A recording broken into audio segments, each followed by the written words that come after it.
করে নাই ওয়ামা তাআলা সেই অবস্থায় মারা গেছে।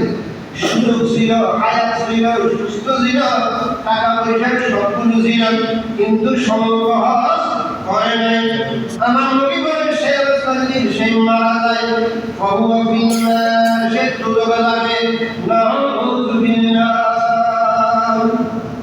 আমার নবী বলেন সে দুর্যোগে, সে নামাজ পড়ে রোজা রেখেছেন, অন্যান্য সব কিছু বললেন, টাকা পয়সা ছিল, তাদের সঙ্গে হজ না করে আমার নবী বলেন তারপরে সে দুর্যোগে।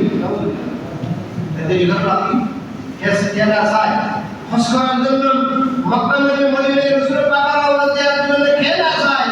আমরা যারা পরিবার টাকা পয়সা নিয়ে আমরা চাচ্ছি যে 2-4 লাখ টাকা জমা হয় এখন দরকার আছে না?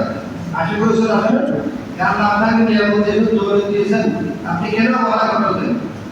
মানুষের তো সাহায্য গরিবের তো কান্নাকাটি করতে যাবে, সাহায্য নামাজ পড়তে পড়তে ভাই আমরা হজ করার জন্য মদিনায় যাওয়ার জন্য পবিত্র এবার কান্নাকাটি করতেছেন, আপনি না চাই আল্লাহ আপনাকে নিয়ামত দিয়েছেন, দৌলত দিয়েছেন, আপনি কেন যাচ্ছেন না?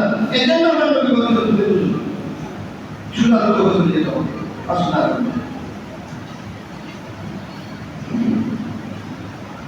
জাদু আলাদি ওয়াল সালাম। শেখ যেমন তেমন দুজন নাম কাদেরকে ফেরাউনকে আরো অনেক ভালো লোক দেবেন, কিন্তু যে হজ করতেছেন লিখিতভাবে তাকে এমন একটা সুযোগ দেবে যেটা ভয়ঙ্কর এবং অন্ধকার। দেখেন যে হজ করে খরচ না করে বলে টাকা পয়সা ছিল, আগে তো দুর্যোগ দেবে, এমন দুর্যোগ দেবে খুব ভয়ঙ্কর এবং এমন দুর্যোগ যেটা অন্ধকার।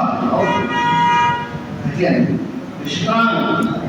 আজকে যতটুকু খালি বললাম যে অপরাধের কথা বললাম, তুমি কোথায় কোথায় থেকে কাজ কখন এবং তাদের উপর হজ হয়েছে, হজ করার জন্য নিয়ত করেন। হায়াত খুব সীমিত, হায়াতের সময় মূল সময় চলে যাচ্ছে, আল্লাহ আপনাকে নিয়ামত দিয়েছেন, তাওফিক দিয়েছেন, বিলম্ব না করে হজ পালন করার জন্য ইচ্ছে করতে হবে, আপনার হজ সম্পাদন করতে হবে।